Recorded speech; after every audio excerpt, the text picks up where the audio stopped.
Hello. हाँ, new bright बे में आप सभी का स्वागत है। और आज का हमारा जो टॉपिक है वो रदरफोर्ड का नाभिकीय परमाणु मॉडल। रदरफोर्ड के नाभिकीय परमाणु मॉडल को nuclear atomic model of Rutherford के नाम से भी जाना जाता है। इसके हालांकि कई एक नाम हैं। इसको रदरफोर्ड का नाभिकीय सिद्धांत भी कहते हैं और ये प्लेनेटरी मॉडल भी कहलाता है। सोलर मॉडल यानी सौर मॉडल भी इसी को कहते हैं। तो इसके नाम कई एक हैं। इसके पहले हम लोगों ने सबसे पहले जॉन डाल्टन का परमाणु मॉडल, उसके बाद जे थॉम्सन का तरबूज मॉडल, इसके पहले ऑलरेडी हम लोग पढ़ चुके हैं। ठीक उसके आगे जे थॉम्सन के परमाणु मॉडल को सिद्ध करते हुए इन्होंने एक एक्सपेरिमेंट किया। इनका जो रदरफोर्ड का परमाणु मॉडल है वो अल्फा कण स्कैटरिंग एक्सपेरिमेंट पे पूरा बेस्ड है। इसलिए इनके परमाणु मॉडल यानी रदरफोर्ड के परमाणु मॉडल को सही से विधिवत समझने के लिए आपको इनका जो प्रयोग है अल्फा कण प्रकीर्णन प्रयोग, उसको पहले समझना होगा। तो सबसे पहले हम समझते हैं कि रदरफोर्ड का अल्फा कण प्रकीर्णन प्रयोग। तो यहाँ पे लिख लीजिए अल्फा कण प्रकीर्णन प्रयोग। Rutherford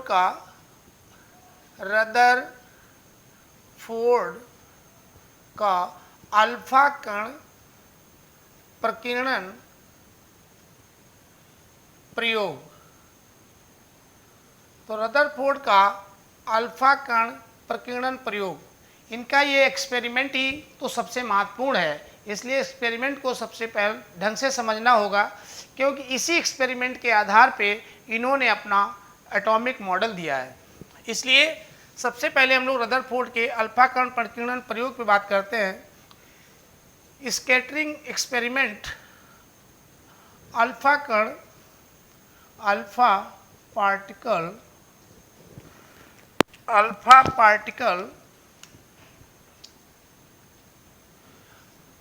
scattering alpha particle scattering experiment of Rutherford.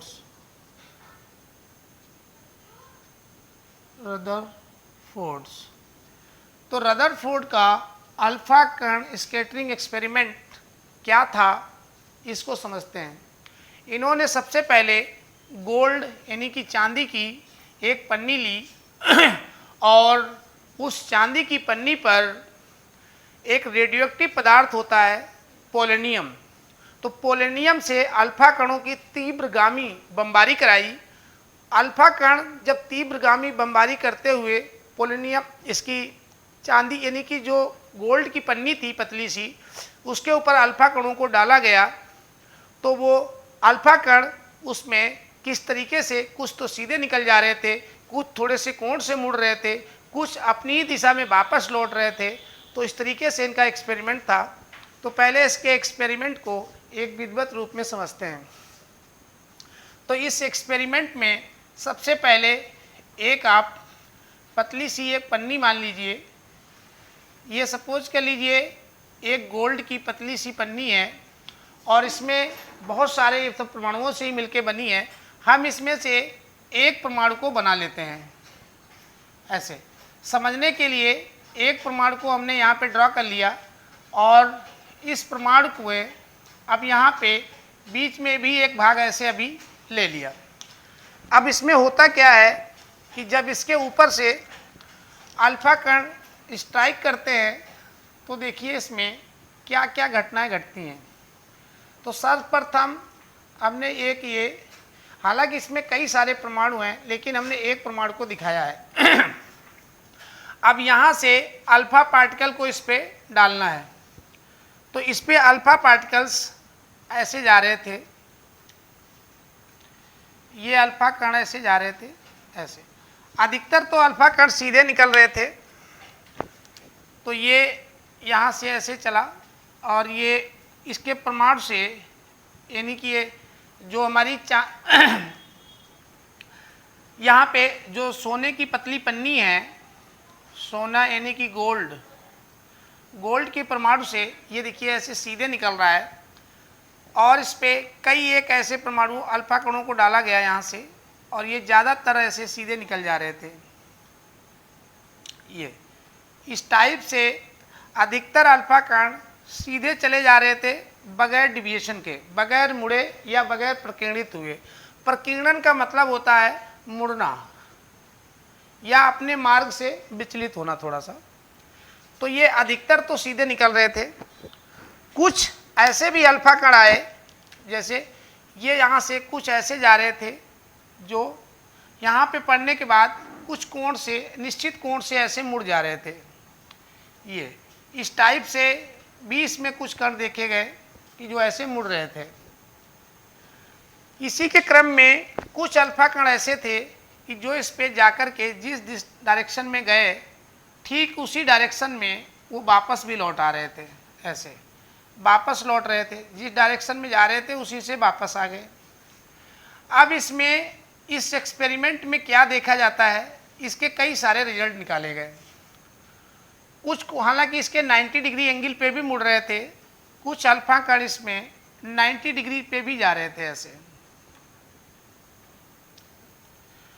तो 90 पे जाने वाले ये इस टाइप से थे। अब इससे कई सारे रिजल्ट निकले, तो यहाँ पे लिख लीजिए अल्फा कण। अल्फा कणों का ही चयन क्यों किया गया, क्योंकि ये पॉजिटिव होता है।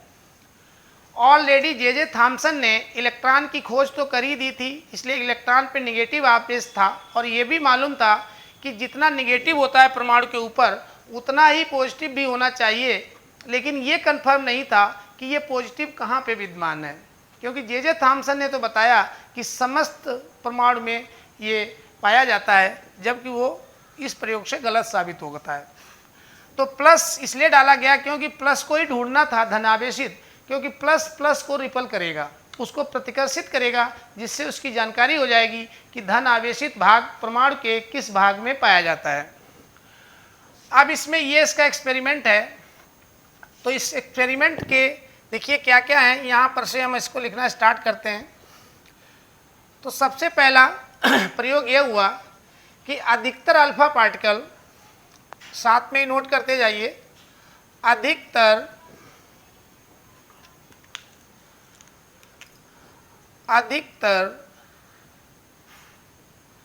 अल्फा कण, अधिकतर अल्फा कण परमाणु से अपने मार्ग मतलब रास्ता, अपने मार्ग को परिवर्तित किए बिना सीधे निकल जा रहे थे। तो इसमें सबसे पहले ये देखा गया कि अधिकतर अल्फा कण ऐसे हैं जो परमाणु के अंदर से, ये वाली लाइन नंबर 1, तो ये देखिए, तो अधिकतर अल्फा कण ऐसे हैं जो परमाणु के अंदर से बगैर अपने रास्ते को बदले हुए सीधे निकल जा रहे हैं। तो अधिकतर तो सीधे निकल जा रहे थे। अब इस यहाँ पे इसके बाहर एक पर्दा लगा रखा था, ऐसे एक यहाँ पे पर्दा लगा हुआ था, और ये पर्दा जो था वो आपका, ये कई बार क्वेश्चन पूछा गया है कि इसके पीछे जहाँ पे अल्फा कण को काउंट किया जा रहा था, गिना जा रहा था, वो किस पे पड़ रहे थे। तो ये है zinc sulphide, Zn, zinc sulphide की स्क्रीन लगी हुई थी और यहाँ पे परस्फुर गणित्र लगा हुआ था। परस्पर गणित्र का काम होता है अल्फा कणों की काउंटिंग करना। वो यहाँ पे अल्फा कणों को, जितने अल्फा कण आ रहे थे उनको काउंट कर रहा था, इसलिए इसको कहते हैं परस्फुर गणित्र। परस्फुर गणित्र का काम होता है अल्फा कणों को काउंटिंग करना। और ये एक स्क्रीन लगी हुई है, पर्दा, इस पे अल्फा कण पढ़ रहे थे, उनको काउंट, उनके जो एक्टिविटीज़ हैं उनके परिवर्तन को यहाँ पे देखा जा रहा था। और ये सारा एक्सपेरिमेंट, जितना ये एक्सपेरिमेंट हो रहा था, ये एक निर्वात में किया जा रहा था, वैक्यूम में, जिससे कि कोई वायु का कण आकर के बीच में स्ट्राइक न कर जाए और इसके एक्सपेरिमेंट को डिस्टर्ब करे, इसलिए इसको निर्वात में रखा गया था। और ये जो अल्फा कण थे ये पोलोनियम, पीओ एक पोलोनियम रेडियो एक्टिव पदार्थ होता है, पोलोनियम पोलोनियम एक रेडियो एक्टिव पदार्थ होता है, उससे निकलने वाले अल्फा कण थे। तो ये ध्यान रखेंगे ये सारी चीज़ें। चलिए, तो पहला क्या होता है कि अधिकतर अल्फा कण परमाणु से अपने मार्ग पे परिवर्तित किए बिना सीधे निकल जाते हैं। इससे रदरफोर्ड ने ये निष्कर्ष निकाला कि इससे देखिए निष्कर्ष क्या निकला, निष्कर्ष का मतलब इससे क्या रिजल्ट निकलता है पहले वालों से, इन वाले अल्फा कणों से। इससे ये रिजल्ट निकला कि परमाणु का अधिकतर भाग खोखला है। खोखला का मतलब रिक्त है, खोखला कहें या रिक्त कहें, यानी कि वैकेंट है। तो परमाणु का अधिकतर भाग खोखला है, इससे ये रिजल्ट निकला। भाई यदि ये खोखला नहीं था तो ये डिस्टर्ब क्यों नहीं हुए? इसका द्रव्यमान होता तो ये डिस्टर्ब होते, जबकि ये बगैर डिस्टर्ब हुए सीधे चले गए। ये तो इसका पहला है। दूसरा इसमें ये वाले जो कुछ कोण से मुड़ रहे थे, ये दूसरे वाले के लिए इससे निकाला गया कि कुछ अल्फा कण कुछ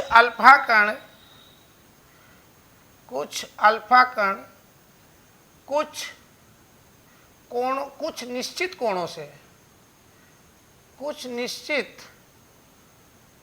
कोणों से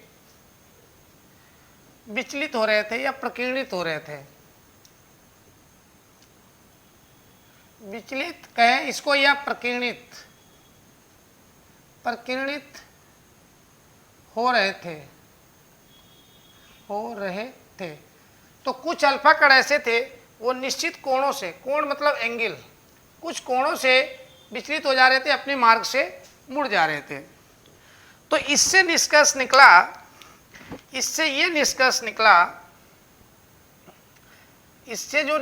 निकला, ये निकाला गया कि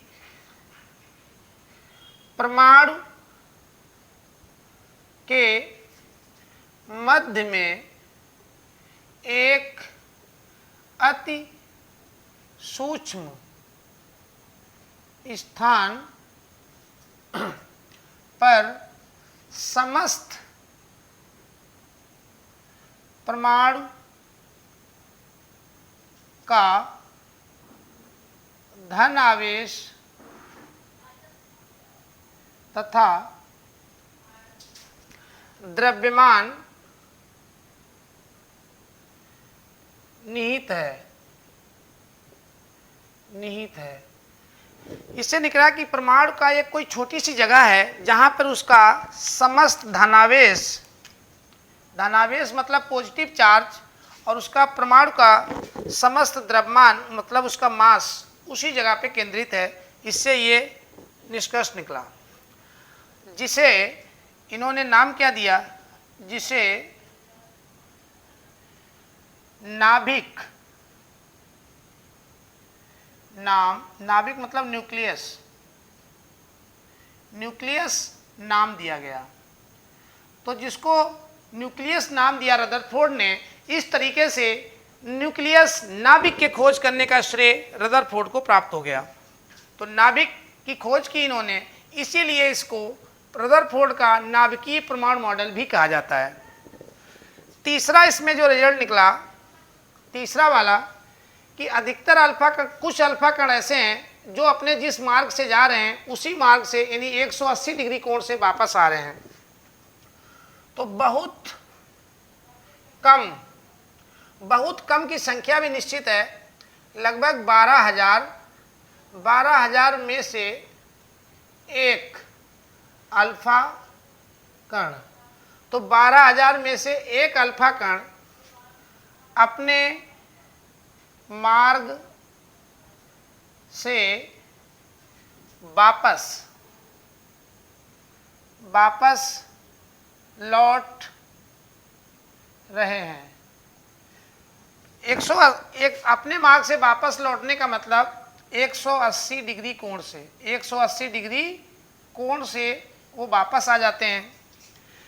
इससे ये निष्कर्ष निकाला गया कि परमाणु के अति सूक्ष्म स्थान में समस्त द्रव्यमान और उसका समस्त धन आवेश निहित है, जो बहुत रिजिड यानी कि दृढ़ और डेंसर है।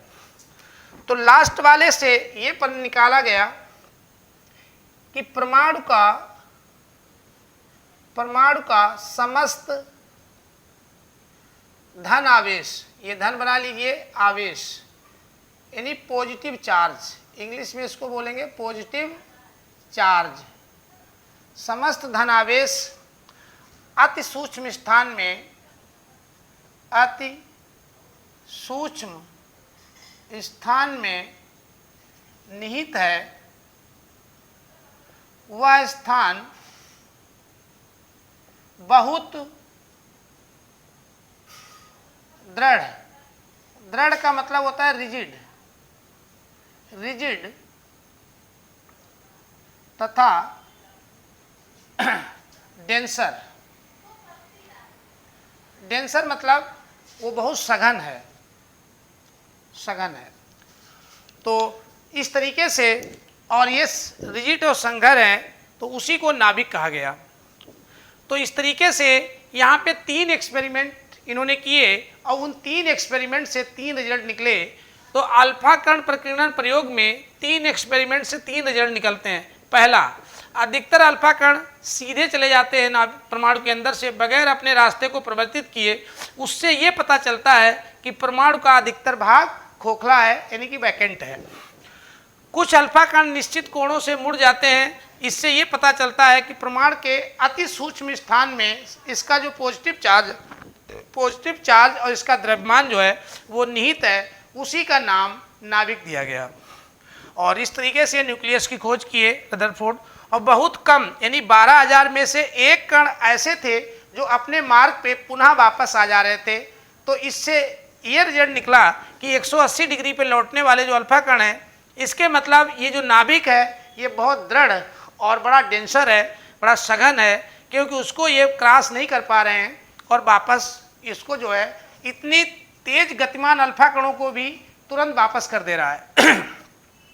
अब इसी रिजल्ट के आधार पे इन्होंने अपना परमाणु मॉडल प्रस्तुत किया। तो अब देखते हैं कि क्या है रदरफोर्ड का नाभिकीय परमाणु मॉडल। क्योंकि नाभिक की खोज की, इसलिए इन्होंने जो मॉडल दिया वो नाभिकीय परमाणु मॉडल के नाम से जाना जाता है। अब इसमें इनके परमाणु मॉडल को हम लोग पढ़ते हैं।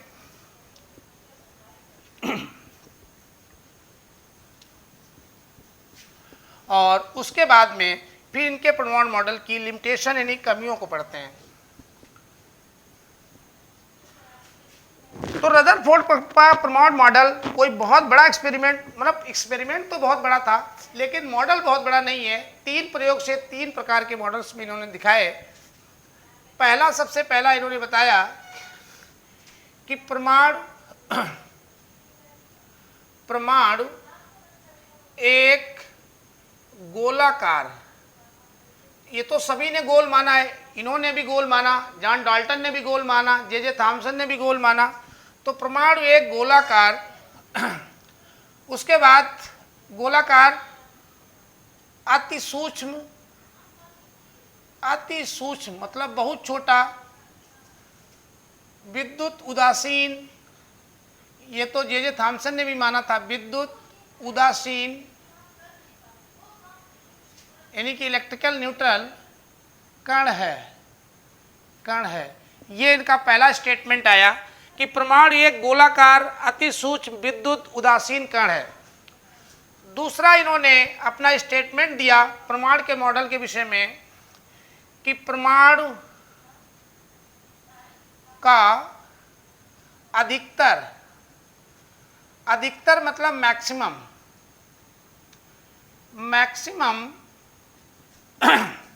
भाग खोखला है।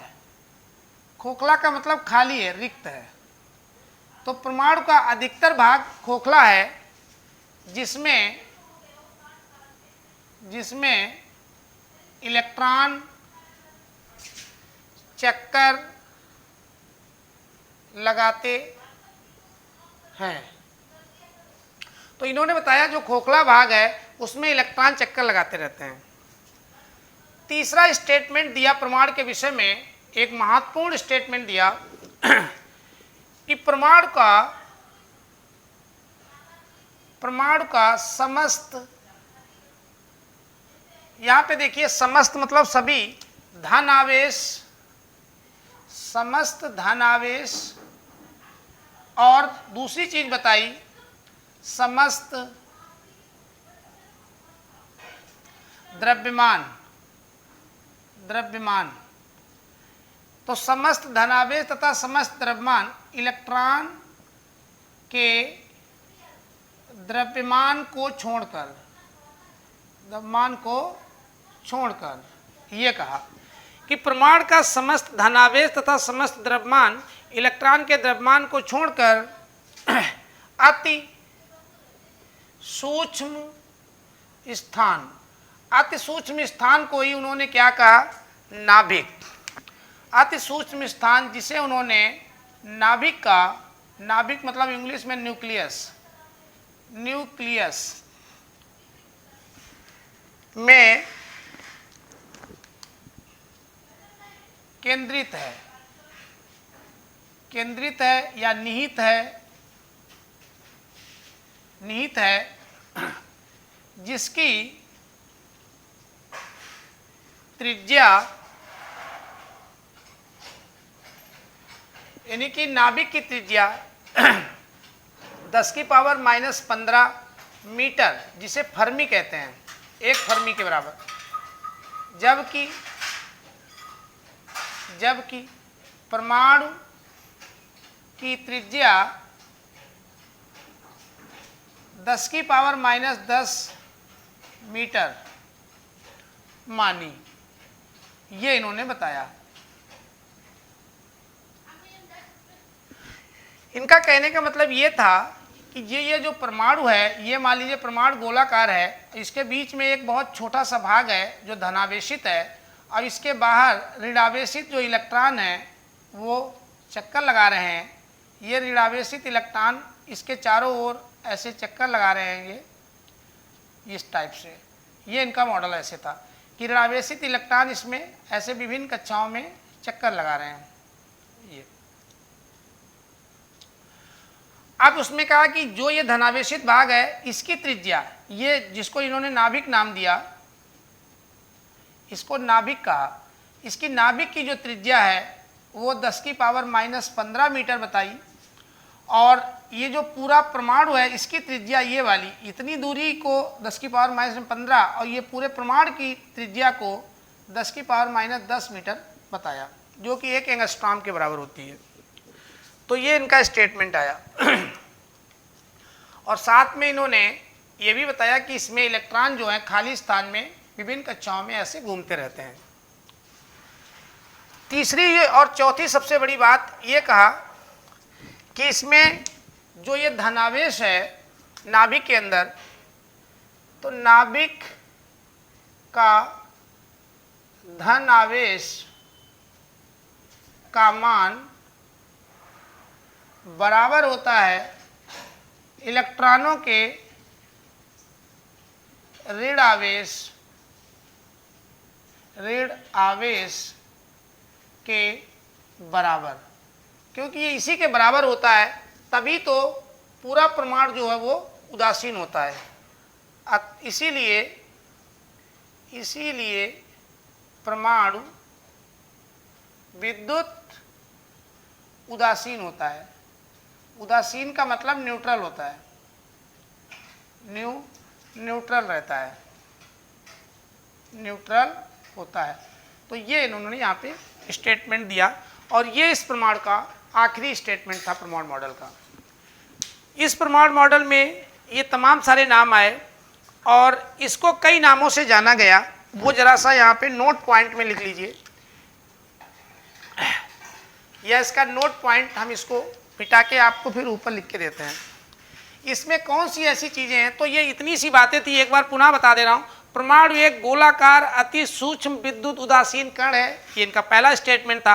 परमाणु का अधिकतर या मैक्सिमम भाग खोखला या रिक्त है जिसमें इलेक्ट्रॉन चक्कर लगाते हैं। परमाणु का समस्त धनावेश या समस्त द्रव्यमान इलेक्ट्रॉन के द्रव्यमान को छोड़कर अति सूक्ष्म स्थान जिसे नाभिक का में केंद्रित या निहित है, जिसकी त्रिज्या 10⁻⁻15 मीटर जिसे एक फर्मी कहते हैं, तथा जबकि परमाणु की त्रिज्या 10⁻⁻10 मीटर है। अतः नाभिक जो है वो परमाणु का 10,000 गुना छोटा है, या परमाणु की त्रिज्या नाभिक की त्रिज्या से 10,000 गुनी छोटी है। इस तरीके से ये इन्होंने बताया, और इलेक्ट्रॉनों को इसके चारों ओर घूमने का ये पहला स्टेटमेंट था इनका। इसके पहले किसी ने ये नहीं बता पाए थे कि इलेक्ट्रॉन मूव भी करते हैं, जबकि जे थॉमसन ने कहा था कि इलेक्ट्रॉन बीज की तरह धंसे रहते हैं। उनकी सारी बातें यहाँ पे गलत हो जाती हैं। और द्रव्यमान भी उन्होंने कहा था कि लाल वाला तरबूज का जो खाने वाला पोर्शन उसकी तरह पूरे में वितरित रहता है, वो भी यहाँ पे फ्लॉप हो जाता है, क्योंकि द्रव्यमान केवल नाभिक में ही पाया गया। अब इसमें हमें क्या ध्यान रखना है वो इसमें नोट कर लें। तो इसकी जो महत्वपूर्ण चीज़ है वो ये है कि इस परमाणु को कई नामों से जाना गया।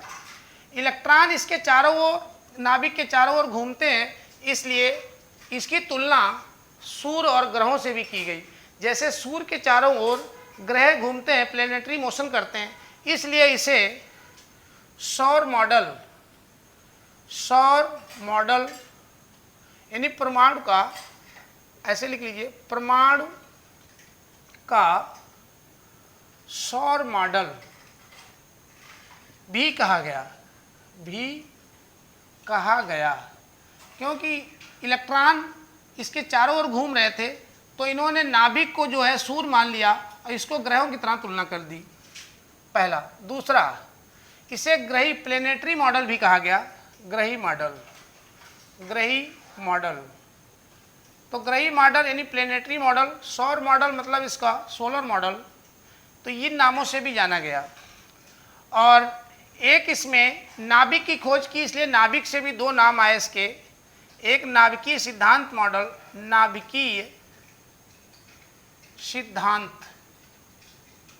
नाभिकीय सिद्धांत मॉडल भी इसी को कहा गया, और नाभिकीय मॉडल भी इसी को कहा गया, नाभिकीय मॉडल।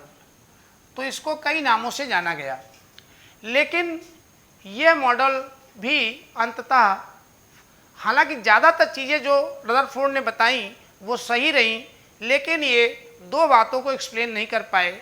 एक तो वही है जो समय कमी रही है कि परमाणु के स्पेक्ट्रम की व्याख्या नहीं कर पाया। दूसरा, परमाणु के स्थायित्व को नहीं समझा पाए। अब इसमें क्या क्या कमियां पाई गई हैं, क्योंकि कमियां किसी भी मॉडल की सबसे ज़्यादा, यानी कमी को या लिमिटेशन को, या तो वो सबसे ज़्यादा पूछी जाती हैं। अब आपको हम इसकी कमियों के विषय में बताते हैं, कौन कौन सी कमियां रदरफोर्ड के नाभिकीय मॉडल में पाई गई। तो सबसे पहली जो कमी यही पाई गई कि ये परमाणु के स्थायित्व को नहीं बता पाया। रदरफोर्ड के परमाणु मॉडल की कमियां मतलब लिमिटेशन। तो इसकी लिमिटेशंस क्या क्या रहीं, उन पे चर्चा करिए। तो सबसे पहली जो कमी यही रही कि यह मॉडल परमाणु के स्थायित्व, परमाणु के स्थायित्व को नहीं बता पाया, नहीं बता सका। तो एटॉमिक स्टेबिलिटी, ये एटॉमिक स्टेबिलिटी को नहीं समझा पाया। एटॉमिक स्टेबिलिटी,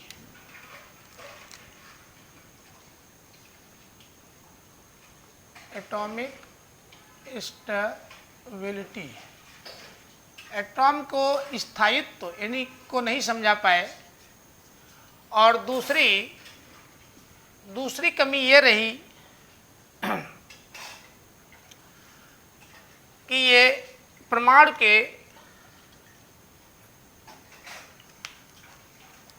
परमाणु के स्पेक्ट्रम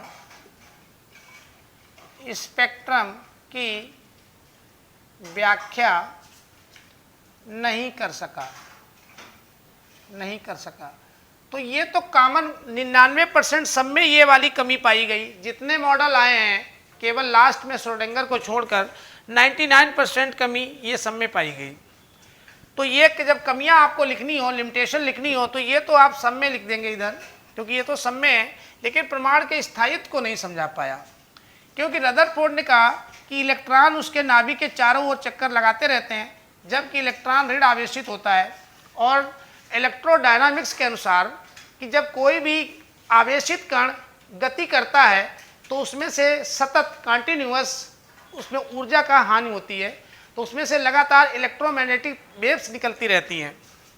कहने का मतलब ये है कि जैसे मान लीजिए ये इलेक्ट्रॉन है, ये इलेक्ट्रॉन ऐसे मूव कर रहा है, तो यदि ये मूव कर रहा है तो यहाँ से सतत रूप में इलेक्ट्रोमैग्नेटिक वेव्स यानी कि जो ईएम वेव्स हैं, यहाँ से लगातार एनर्जी रिलीज होती रहेगी।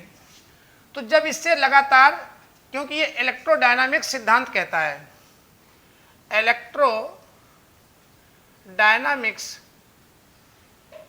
इलेक्ट्रोडायनामिक्स प्रिंसिपल, तो इलेक्ट्रोडायनामिक्स प्रिंसिपल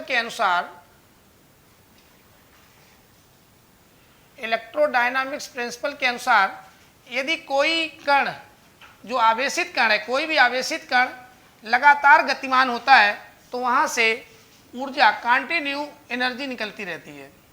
तो जब इसकी एनर्जी निकलती रहेगी, तो लाइए इसको लिख भी देते हैं। ये इलेक्ट्रोडायनामिक्स प्रिंसिपल क्या कहता है कि जब कोई आवेशित कण गतिमान होता है तो उससे लगातार मतलब कॉन्टिन्यूअस ऊर्जा निकलती रहती है।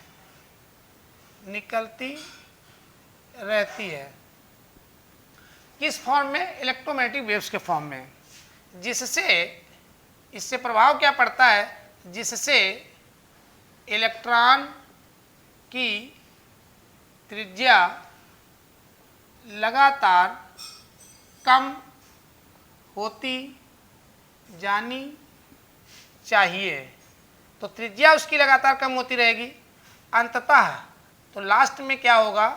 अंततः इलेक्ट्रॉन नाभिक में गिर जाएगा और नाभिक धनात्मक है, इलेक्ट्रॉन नेगेटिव है, तो क्या होगा? परमाणु का अस्तित्व ही खत्म हो जाएगा, परमाणु का विनाश हो जाएगा। तो यहाँ पे परमाणु कैसा हो जाएगा? विनाशी।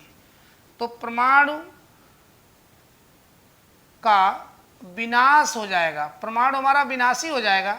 जबकि डाल्टन ही कह गए थे कि परमाणु अविनाशी है, नॉन डिविजिबल है, और यहाँ पे इसका विनाश हो जाएगा, अर्थात परमाणु का स्थायित्व तो खत्म हो जाएगा, उसकी वैल्यू वो रहेगा ही नहीं। तो दुनिया में जब परमाणु नहीं रहेगा तो हर चीज़ परमाणु से मिलके बनी है, तो कोई कुछ भी नहीं रहेगा, ये कुछ नहीं होना चाहिए। इसलिए ये परमाणु को स्टेबिलिटी को यहाँ पे एक्सप्लेन नहीं कर पाए, क्योंकि इसमें जब यही पूछा गया कि जब इलेक्ट्रॉन जैसे है, यहाँ पे देखिए जैसे कोई इलेक्ट्रॉन है, जब ये लगातार गति कर रहा है तो इसकी ऑर्बिट छोटी होती जाएगी, अंततः ये यहाँ पे आके नाभिक में गिर जाएगा। तो जब नाभिक में गिर जाएगा तो ये परमाणु खत्म हो जाएगा, जबकि परमाणु अविनाशी होता है। इसलिए ये इसकी सबसे बड़ी कमी। और स्पेक्ट्रम को व्याख्या इसलिए नहीं कर पाए, जब ये कंटिन्यू एनर्जी दे रहा है तो इसका सतत स्पेक्ट्रम आना चाहिए, जबकि वो रेखीय स्पेक्ट्रम प्राप्त होता है। तो सतत न होकर के रेखीय स्पेक्ट्रम प्राप्त होता है। ये सतत स्पेक्ट्रम बता रहे थे, यहाँ पे सतत स्पेक्ट्रम होना चाहिए, जबकि ऐसा नहीं है। इसलिए ये मॉडल स्पेक्ट्रम को भी एक्सप्लेन नहीं किया। स्पेक्ट्रम क्या होता है? जब कोई एनर्जी का ग्राफ को स्क्रीन पे लिया जाता है, जो एनर्जी रिलीज होती है, यदि उसकी ट्रेसिंग स्क्रीन पे की जाए तो उसे उसका स्पेक्ट्रम कहा जाता है। ये रेखीय स्पेक्ट्रम, लीनियर स्पेक्ट्रम की बात कर रहे थे। लीनियर स्पेक्ट्रम प्राप्त हो रहा था, जबकि इनके हिसाब से कॉन्टिन्यूअस स्पेक्ट्रम होना चाहिए। कॉन्टिन्यूअस स्पेक्ट्रम का मतलब जैसे ये है तो ये लगातार भरता जाना चाहिए, लगातार भरा होना चाहिए, ऐसे ऐसे लगातार भरा होना चाहिए। जबकि इसमें स्पेक्ट्रम जो मिलता है, जो स्पेक्ट्रम प्राप्त होता है, वो सतत न होकर के ऐसे अलग अलग लाइंस मिलती हैं, तो लीनियर स्पेक्ट्रम प्राप्त होता है। इसलिए ये मॉडल फ्लॉप हुआ। और इन्होंने भी एक ही इलेक्ट्रॉन के परमाणु मॉडल को एक्सप्लेन किया, ये कमी भी सबकी रही। ये ऐसे इन लोगों ने उस परमाणु को ही परिभाषित कर पाए जिसमें एक ही इलेक्ट्रॉन होना चाहिए, तो इसलिए ये मॉडल फ्लॉप होता है। और इस मॉडल को बाद में नील बोहर और बोरबरी ने क्वांटम सिद्धांत लगा करके सही किया, जिसको आपको हम नेक्स्ट टर्म में बताएंगे। ठीक है, गुड नाइट, बाय बाय।